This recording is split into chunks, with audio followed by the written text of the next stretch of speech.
Atos capítulo 1, versículo 9 ao 11. Vamos fazer a leitura. Dita essas palavras, foi Jesus elevado às alturas à vista deles, e uma nuvem o encobriu dos seus olhos. E estando eles com os olhos fitos no céu, enquanto Jesus subia, eis que dois varões, vestidos de branco, se puseram ao lado deles. Eles disseram: varões galileus, por que estáis olhando para as alturas? Esse Jesus que dentre vós foi assunto ao céu, virá do modo como o vistes subir. Obrigado, irmão. Obrigado. Eu tento imaginar aqueles discípulos com o Senhor aqui nesse texto, depois de tanto tempo junto com o Senhor, depois de mais de 3 anos com o Senhor no ministério, caminhando, vivendo com o Senhor, tantas coisas eles passaram juntos. O Senhor morre, é crucificado. Quando parece que tudo acabou, Jesus ressuscita dos mortos. E aqui o texto, queridos irmãos, mostra ali os últimos momentos. Tudo foi se cumprindo.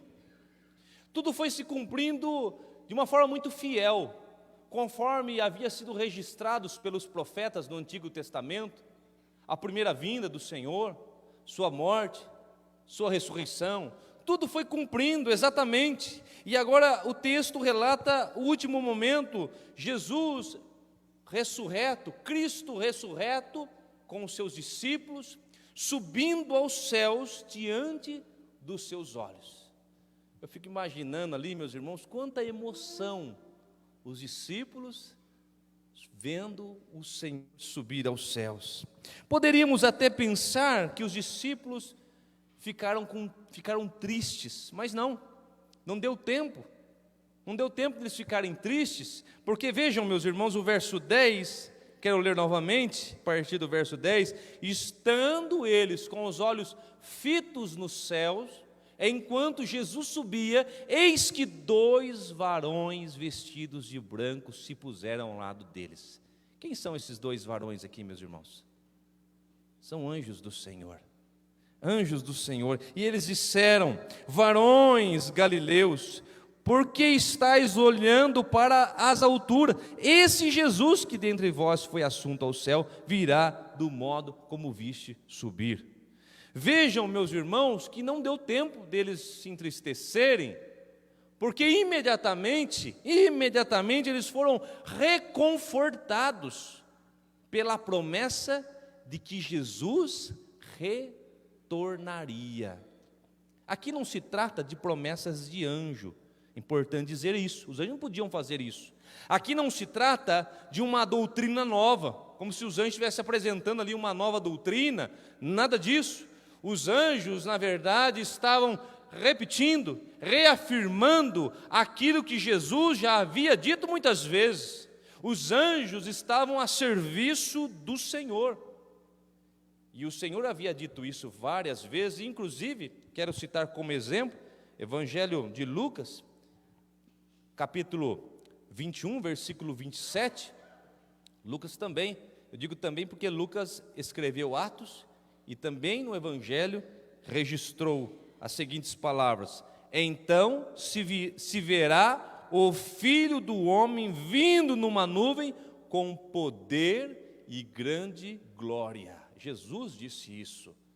Jesus disse isso. Meus irmãos, há centenas de passagens bíblicas que falam do retorno, da segunda vinda de nosso Senhor e Salvador Jesus Cristo. Centenas de passagens bíblicas. Assim como também no Antigo Testamento, existem centenas de passagens, desde Gênesis, passagens que falam da primeira vinda do Senhor. Quando a primeira vez Ele veio a esse mundo, quando Ele se encarnou, comemoramos esse dia mesmo o Natal, a encarnação do Senhor, quando Ele se fez homem, quando Ele nasceu. Inclusive o apóstolo Paulo narra também esse episódio em Filipenses 2, ele vai dizer lá que o Senhor se esvaziou, Ele assumiu a forma humana, Ele abriu mão da sua glória, na forma humana Ele se apresentou como servo, Ele serviu, no seu nascimento colocaram Ele numa manjedoura, num lugar simples. Foi isso, e tudo isso foi se cumprindo, queridos irmãos, fielmente, cada detalhe do que foi registrado pelos profetas se cumpriram. Assim também, eu quero dizer para você nessa noite, da mesma forma que se cumpriu a palavra do Senhor, a promessa do Senhor, que Jesus viria a primeira vez e veio, da mesma maneira se cumprirá na sua segunda vinda. Você crê nisso? Você crê que Jesus retornará a este mundo? Amém? O verso 11 do texto que lemos está escrito: esse Jesus que dentre vós foi assunto, foi elevado ao céu, virá do mesmo modo como vistes subir, isto é, ele foi visto subindo. Do mesmo modo que ele foi visto subindo, ele será visto descendo dos céus. Eu quero começar essa mensagem aqui, as lições que eu quero apresentar nessa noite. O primeiro ponto que eu quero apresentar é: a volta de Jesus será visível. Visível. A volta do Senhor Jesus será visível. Se alguém em algum dia disser a você: Jesus já voltou, é mentira. Se alguém um dia disser a você: Jesus já voltou, você não ficou sabendo? Você ficou para trás, hein? É mentira. Por quê? Porque você mesmo o verá. No livro de Apocalipse, capítulo 1, versículo 7, nos diz as seguintes palavras: eis que vem com as nuvens, e todo o olho, vejam meus irmãos, todo o olho o verá, até mesmo aqueles que o transpassaram, ou seja, até aqueles que crucificaram o Senhor, vão vê-lo voltando. Mas como assim, pastor? Os que mataram o Senhor, que crucificaram o Senhor, eles não estão mortos já? Sim, estão mortos. Não estão no inferno? Mas se não se arrependeram, estão lá no inferno, sim. Mas entenda, meu irmão, o inferno, lugar onde estão aqueles que não confiaram a vida a Cristo, não se arrependeram dos seus pecados, que morreram e morreram sem Cristo, é um lugar provisório. Assim como o céu, onde estão os nossos queridos irmãos que hoje estão com o Senhor, também é um lugar provisório. A Bíblia fala que os que estão no inferno serão lançados posteriormente num lugar pior, no lago de fogo. Assim como a Bíblia fala também que aqueles que estão com o Senhor, eles vão viver em novos céus e nova terra. Quando o Senhor retornar, meus irmãos, todos os que morreram, todos vão ressuscitar. É o que diz o Evangelho de João, capítulo 5, 28 e 29. Olha o que diz: não vos maravilheis disto, porque vem a hora em que todos, vejam, todos os que se acham nos túmulos, ouvirão a sua voz e sairão. Os que tiverem feito bem, quem são esses? Os que creram no Senhor, os que confiaram a vida a Cristo, que se arrependeram dos seus pecados. O que vai acontecer com eles? Para a ressurreição da vida, vão ressuscitar para a vida. E os que tiverem praticado o mal, ou seja, os que rejeitaram a Cristo, para a ressurreição do juízo. Portanto, meus irmãos, os olhos dos crentes, quando Jesus voltar, os olhos dos crentes vivos, os que estiverem aqui vivos, vão ver o Senhor. Os olhos dos crentes mortos, que vão ressuscitar, vão ver o Senhor. Os olhos dos ímpios vivos vão ver o Senhor. E os olhos dos ímpios que morreram vão ressuscitar também para o juízo, vão ver o Senhor. Na volta do Senhor, todos o verão. É o que diz também lá 1 Tessalonicenses 4, 16 e 17. Eu não vou citar aqui, mas Paulo fala lá, que quando Cristo voltar, e ali a ressurreição específica dos crentes, os mortos ressuscitarão primeiro, depois nós, os que estivermos vivos, seremos arrebatados e encontraremos com o Senhor nos ares. Meus irmãos, os que vão ressuscitar para o juízo, os perdidos, os que não creram em Jesus, os falsos crentes, os que deturpam a palavra de Deus, os incrédulos e todos os ímpios, a Bíblia é clara em dizer que esse juízo é o juízo eterno de Deus. Eles serão julgados para serem condenados à perdição eterna. Ou seja, o que está melhor, os crentes de Jesus que estão com o Senhor, vai melhorar mais ainda. E o que está ruim, vai piorar mais ainda. Olha o que diz Apocalipse capítulo 20, do 13 ao 15, falando da ressurreição. Os que morreram no mar, que nunca mais acharam os corpos, deu o mar os mortos que nele estavam. A morte e o além entregaram os mortos que neles havia. E foram julgados, um por um, segundo as suas obras. Alguém pode ser salvo por obras, irmãos? Somos salvos pela graça mediante a fé. Efésios capítulo 2, verso 8. Eles foram julgados por suas obras. Ninguém pode ser salvo por obras. Verso 14. Então a morte e o inferno, aqueles que estavam no inferno, que ressuscitaram, foram lançados para onde? Para o lago de fogo. Esta é a segunda morte, o lago de fogo. E se alguém não foi achado escrito no livro da vida, esse foi lançado para dentro do lago de fogo. Então, as pessoas que morreram sem Cristo, mais uma vez, que não depositaram a sua fé no Salvador, no único Salvador, porque não tem salvação além dele, não descansaram o seu coração neles, e por isso não foram regeneradas no seu coração, não foram convertidas, em outras palavras, não nasceram de novo, não se tornaram novas criaturas, as suas obras são más, e por obras, ninguém pode ser salvo, serão julgados pelas suas obras e lançados no lago de fogo. Entendam, meus irmãos, o Filho de Deus veio a esse mundo uma vez, como eu disse, muito simples, humilde, colocar numa manjedoura, um lugar onde é para alimentar os animais, numa estrebaria em Belém, nasceu numa família simples, humilde, foi servo, foi manso, humilde de coração, mas a segunda vinda do Senhor não será como da primeira. Isso é importante a gente saber, meus irmãos. A segunda vinda não será assim, dessa forma humilde. A segunda vinda do Senhor será uma vinda majestosa, porque Ele foi exaltado pelo Pai. Ele está sentado à direita do Pai. Ele virá como grande rei e também como grande juiz. Ele descerá dos céus cercado pelos seus anjos.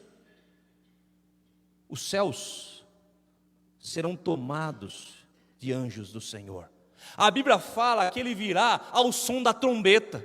Não é nada escondido não, é o som da trombeta de Deus. Ele vai descer do céu. Esse mundo, meus irmãos, será abalado. O grande dia do Senhor será um dia poderoso.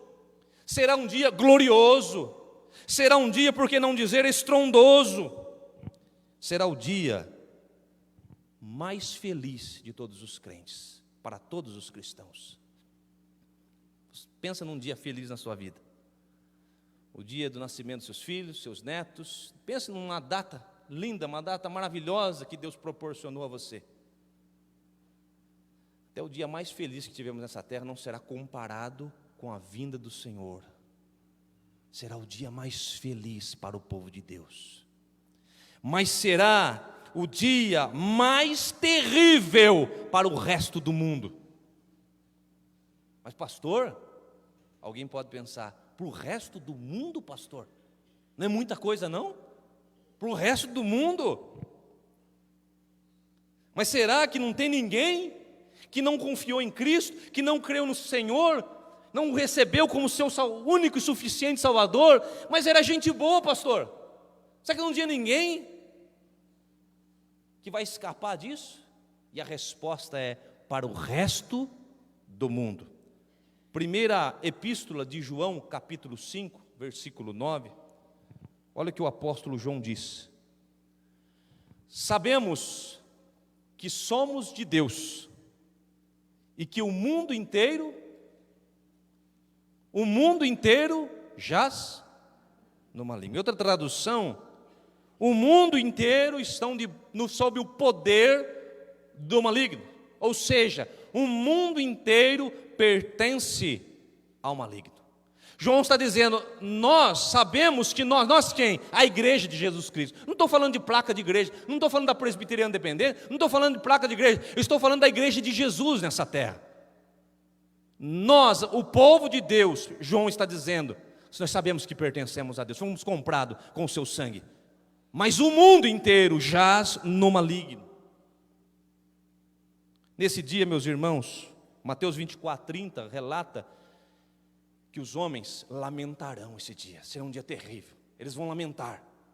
Apocalipse 6,15 nos diz que os grandes, os pequenos, os escravos, desde os mais poderosos reis dessa terra, os grandes, os presidentes, os reis, os imperadores, até os mais simples desse mundo, todos os que não creram no Senhor, todos os que não confiaram no Senhor, esse dia será um dia terrível para eles. Eles vão clamar aos montes, diz a palavra de Deus, caí sobre nós, eles vão dizer, caí sobre nós, escondei-nos da face daquele que se assenta no trono e da ira do Cordeiro.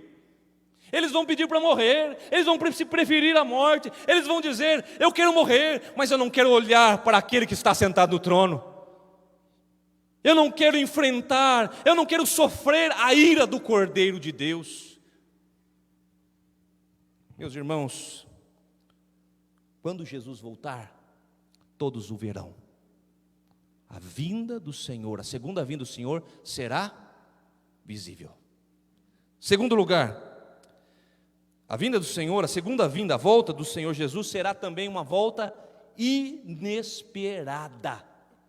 Ninguém vai estar esperando, inesperada, pelo menos para os ímpios. Vou lançar a mão aqui de outro texto.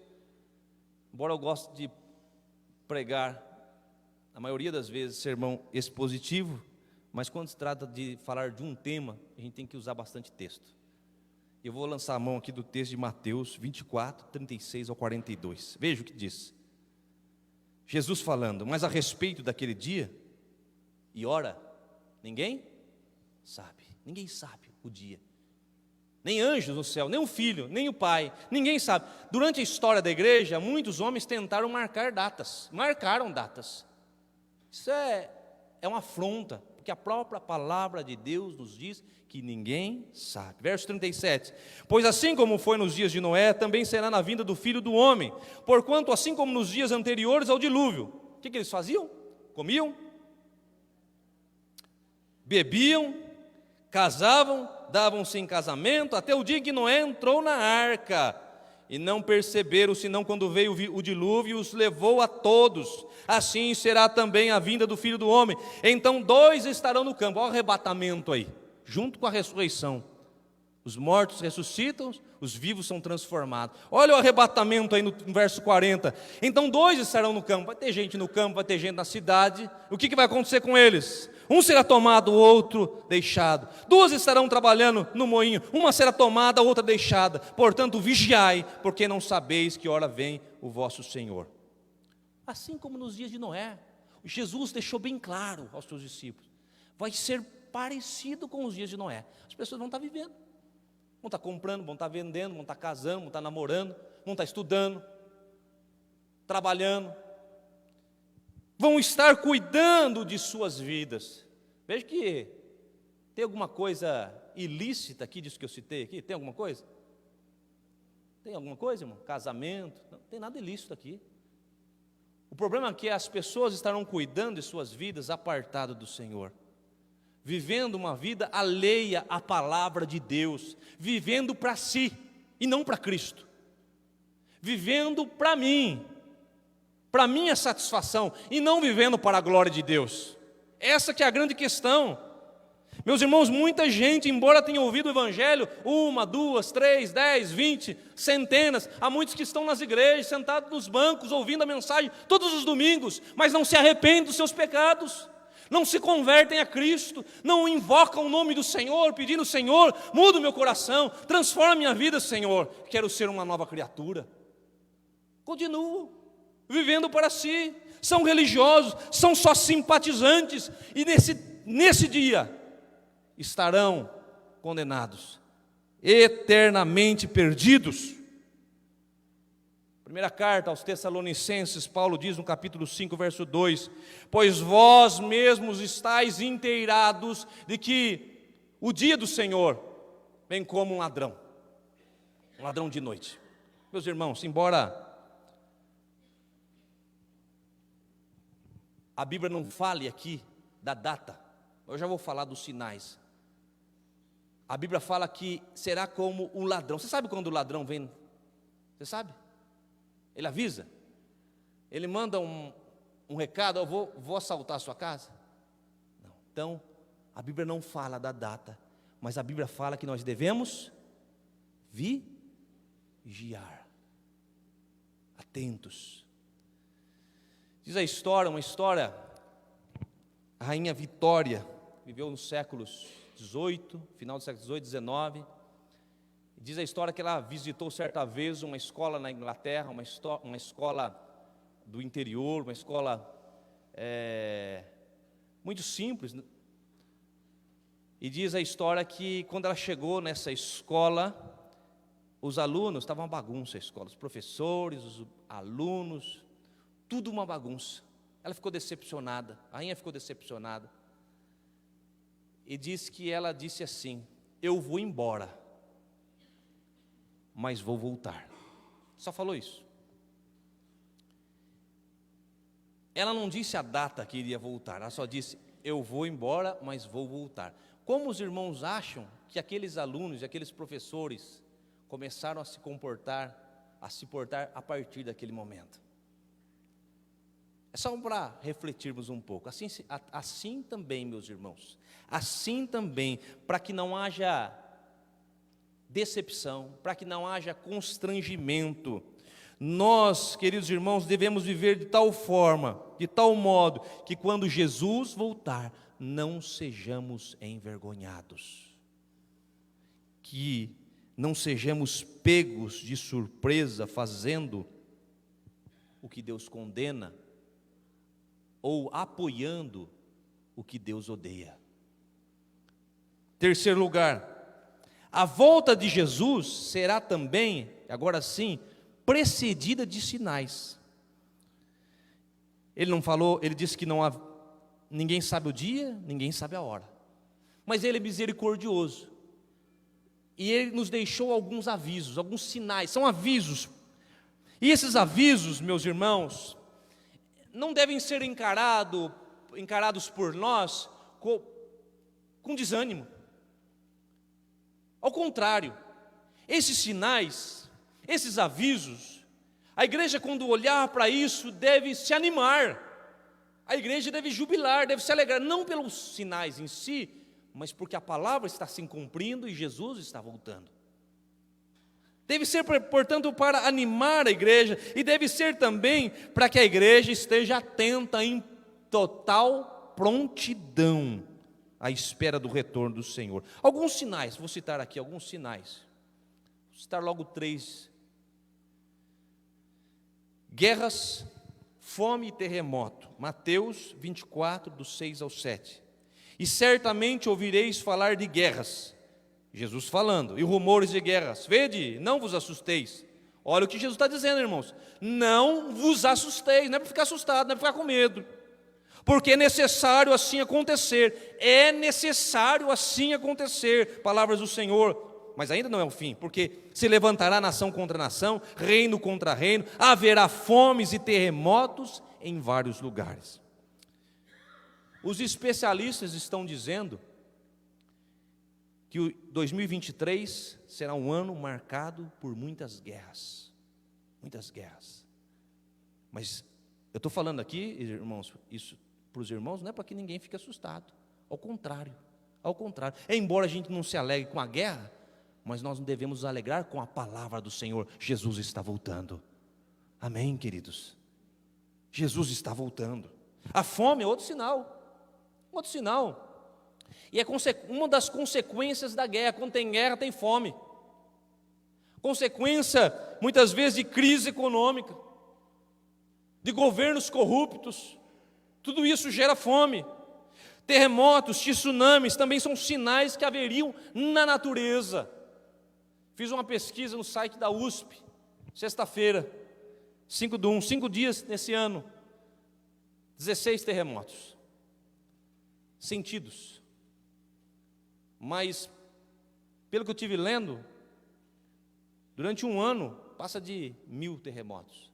São milhares de terremotos. Aqui no Brasil a gente não sente. Jesus falou que seriam em muitos lugares, em alguns lugares, mas não em todos. Mas está acontecendo. A cada dia, essa terra está tremendo, meus irmãos. Tremendo. Quando você olha lá na TV e diz, houve um terremoto em tal lugar, que terrível. Vamos orar por aquelas pessoas, claro, vamos orar. Mas ao mesmo tempo, se alegre, porque a palavra está se cumprindo e o nosso Senhor está voltando. Jesus também falou, um outro sinal, a decadência moral e espiritual. Mateus 24:12, olha o que ele disse. E por se multiplicar a iniquidade, vai multiplicar a iniquidade, o pecado, o amor se esfriará de quase todos. Meus irmãos, está cada dia mais presente nos nossos dias. A iniquidade, o pecado está sendo cada vez mais tolerado pela sociedade. A promiscuidade, sexo com pessoas do mesmo sexo, isso está sendo aplaudido pela sociedade e a Bíblia condena isso. E outras coisas mais que já se tornaram normal, sexo fora do casamento, aprovação e liberação de drogas em muitos países, a desaprovação da sociedade, de boa parte da sociedade, e até um desprezo pela família tradicional, segundo as Escrituras. Tudo isso está acontecendo. O amor está se esfriando. É só ligar a TV, Jornal da Noite, você vai ver pessoas se atacando, se matando por qualquer coisa. Pais que matam filhos, filhos que matam os pais, famílias destruídas. Tudo isso está ocorrendo, meus irmãos. E somado a isso, Jesus também disse que haveriam muitos falsos profetas. E quando tem falso profeta, tem falso crente. Tem falso crente, tem falsa igreja. 2 Tessalonicenses 2:3, Paulo diz: ninguém, de nenhum modo vos engane. Está alertando a igreja. Estejam atentos, não sejam enganados, ele diz, porque isto o quê? A vinda do Senhor não acontecerá sem que primeiro venha a apostasia. Apostasia, meus irmãos, é o desvio da verdade. É quando o líder religioso abre a Bíblia e não fala a verdade para você. Ele só fala palavras para massagear o seu ego. Ele não te alerta sobre a verdade do inferno. Ele não fala sobre a vinda do Senhor Jesus. Ele fala que você vai ser próspero, que você vai ser rico, que vai ter tudo, vai ser uma 1000 maravilhas na sua vida. É isso que ele fala. Mas Jesus está alertando, Paulo está alertando aqui. Primeiro, antes que Jesus volte, virá a apostasia, o desvio da verdade. Vai crescer. E seja revelado o homem da iniquidade, o filho da perdição, que é o anticristo. Esses pastores, líderes apóstatas, o que é líderes apóstatas? Líderes que estão pregando a mentira, não estão pregando a verdade. Eles estão preparando o povo não para se encontrar com Cristo. Eu, quando preparei essa mensagem, Deus conhece a minha motivação. A minha motivação é preparar a igreja para se encontrar com o Senhor. Mas infelizmente, irmãos, há muitos que não estão preparando a igreja para encontrar com o Senhor, estão preparando a igreja para receber o anticristo,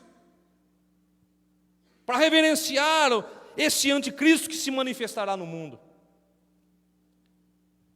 Antes que Jesus volte, outro sinal, haverá uma grande perseguição da igreja. Mateus 24, Jesus falando, verso 9: então sereis atribulados, vos matarão, sereis odiados de todas as nações por causa do meu nome. Isso já aconteceu nos dias de Jesus. Inclusive, a igreja entendia que Nero era o anticristo, a igreja primitiva. Depois Domiciano, o outro imperador, que foi terrível também. É claro que todos eles foram um tipo de anticristo, mas haverá um outro maior ainda. E tudo isso ocorreu, a perseguição já ocorreu, tem ocorrido em muitos países. Mas chegará um dia, meus irmãos, que isso será em nível mundial, onde o pastor, determinado assunto que ele falar na igreja, ele vai ser perseguido, ele vai ser preso, e muitos vão aplaudir, e dizendo: isso aí é radical, isso aí não é, ele está dividindo, ele não prega o amor, ele prega o ódio. É isso, meus irmãos, está caminhando para isso. Está caminhando para isso. Olha o que diz Apocalipse sobre essa perseguição, capítulo 11, versículo 7. Foi-lhe dado também que pelejasse contra os santos. Quem são os santos? Quem que é santo aí? A igreja é chamada de santo, santificados pelo Senhor. Ele vai pelejar contra os santos, contra a igreja, e foi-lhe dado poder para vencê-los. Olha aí, que pelejasse contra os santos e os vencesse. Como é que se vence os santos? É a morte, é a prisão.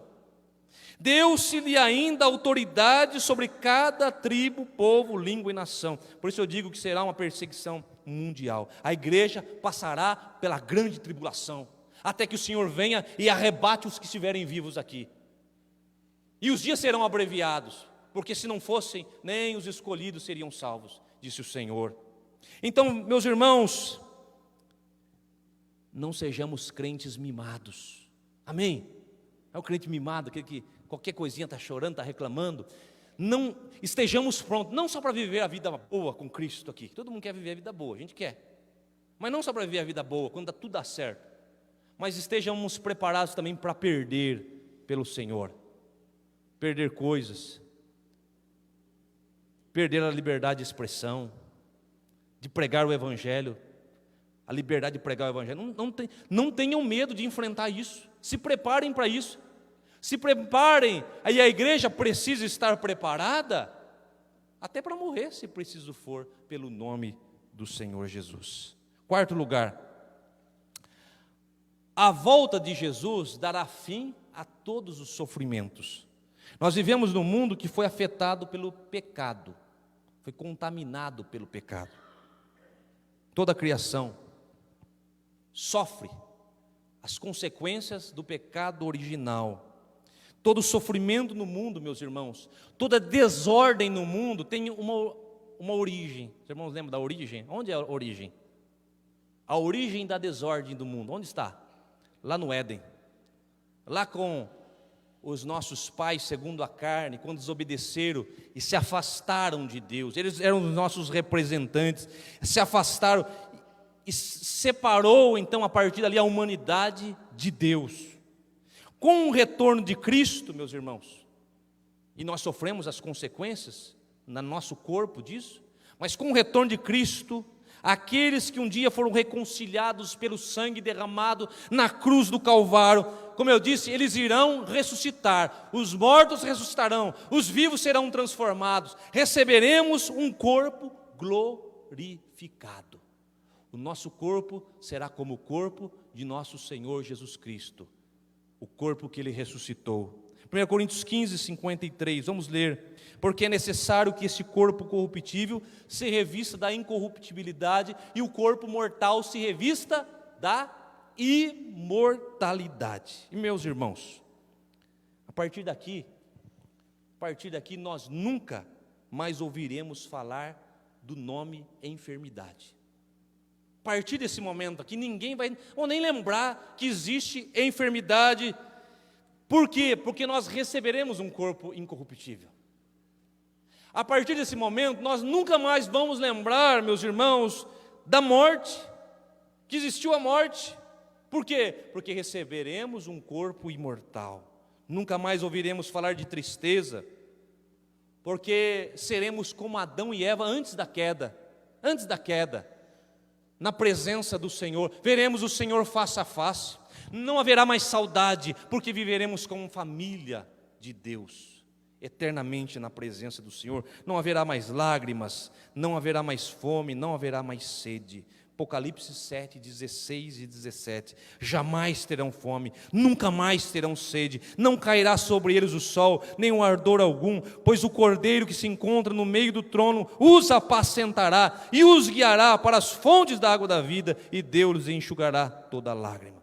Na ressurreição, as nossas lágrimas serão enxutas pelo Senhor. Você espera a volta do Senhor mesmo? Você espera o retorno de Jesus? Isso pulsa no teu coração, você deseja isso, que possamos clamar: vem Senhor Jesus, Maranata. Maranata quer dizer, vem Senhor Jesus, vem Senhor, que esse seja o desejo do seu coração. Quinto e último lugar, a volta de Jesus exige uma decisão. Hebreus 3, do 7 ao 8. Assim, pois, como diz o Espírito Santo, hoje, se ouvirdes a sua voz. Está ouvindo a voz do Espírito Santo? Deus está falando no teu coração nessa noite? Amém? Assim diz o Espírito Santo: se ouvires a sua voz, não endureçais o vosso coração, como no dia da provação, como foi na provação no dia da tentação no deserto. Meus irmãos, há dois assuntos na Bíblia que nós vamos compreendê-lo com toda a perfeição só quando estivermos com o Senhor. Nós entendemos aquilo que está revelado nas Escrituras, mas as Escrituras, elas não falam tudo sobre esses dois assuntos. Eu creio que o Senhor deixou reservado para explicar para nós naquele grande dia, quando estivermos com Ele, na eternidade.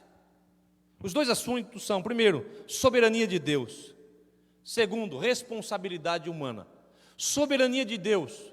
A Bíblia diz que Deus salva os seus eleitos. Ele escolheu os seus eleitos antes da fundação do mundo, e Ele salva os seus eleitos. A Bíblia diz isso, de maneira clara. Responsabilidade humana. A mesma Bíblia também diz que os homens ímpios perecerão porque endureceram os seus corações, porque rejeitaram a Cristo, porque não decidiram por Cristo. Então, meus irmãos, embora a Bíblia declare que a salvação pertence a Deus, e é por eleição de Deus, Deus elegeu o seu povo, mas ela não diz que os que se perdem porque é culpa de Deus. A culpa é do homem. A Bíblia é clara em dizer: a salvação pertence a Deus, e os que não são salvos por culpa do homem, por decisão do homem. Eu sei que às vezes isso pode parecer uma contradição, um paradoxo, pode trazer confusão na mente. Eu sei disso, meus irmãos, pode mesmo. Mas, de qualquer maneira, a Bíblia diz que o homem precisa decidir.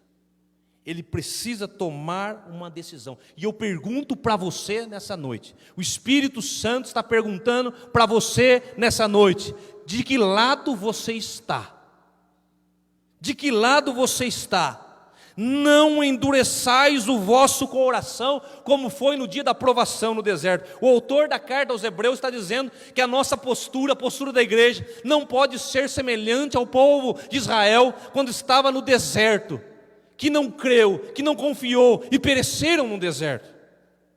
Quem mantém o coração endurecido e não recebe a palavra de Deus na sua integralidade, não é uma parte não, é na sua integralidade, está colocando a sua alma em risco. E a pergunta é: qual será a sua decisão? Mateus capítulo 7, verso 13 ao 14. Entrai, palavras do Senhor Jesus, entrai pela porta estreita, larga é a porta, espaçoso o caminho que conduz para a perdição. E são poucos que entram por ela, irmãos. São muitos. O caminho da perdição é percorrido por muitos. Continuando o texto. Porque estreita é a porta e apertado o caminho que conduz para a vida. E são poucos os que acertam por ela. Qual dos dois caminhos você está? No caminho estreito? Qual a porta que você entrará? Se você está no caminho estreito, permaneça nele, persevere na presença do Senhor, em comunhão com o Senhor. Agora, se você está no caminho largo, mude esse caminho, mude a sua rota, enquanto há tempo para a sua vida. Mude, arrependa-se dos seus pecados, venha para Cristo, enquanto Cristo não vem. Se renda a Cristo, enquanto Cristo não vem. Porque depois que Ele vier, meus irmãos, não vai ter segunda chance, não. Eu respeito aquela outra posição escatológica, que diz que vai ter o arrebatamento, vai ficar um povo aqui na terra, vai ter segunda oportunidade. Eu respeito, a gente respeita, mas não encontra fundamento sólido nas Escrituras. Jesus vem, todo olho verá, e não vai ter segunda chance não, é agora, esse é o momento. Veja o que o Senhor diz: será como nos dias de Noé, a porta da arca fecha, depois não tem segunda chance. Estou concluindo. Como eu disse aos irmãos, essa mensagem, ela tem como propósito alertar os irmãos, alertar a igreja. O meu papel como pastor também é esse. Nosso papel como pastor é alertar a igreja.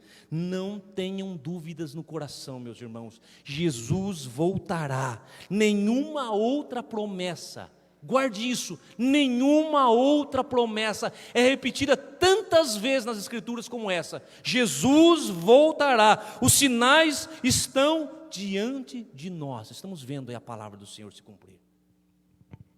Eu encerro com dois últimos versículos, Apocalipse 22, 17. O Espírito e a noiva diz: vem. Aquele que ouve, diga: vem. Aquele que tem sede, você tem sede? Venha. E quem quiser, receba de graça água da vida. Glória a Deus por isso. É o Senhor que tem água da vida para nós. É o Senhor, só Ele. E o último versículo, e esse último versículo é o penúltimo versículo da Bíblia.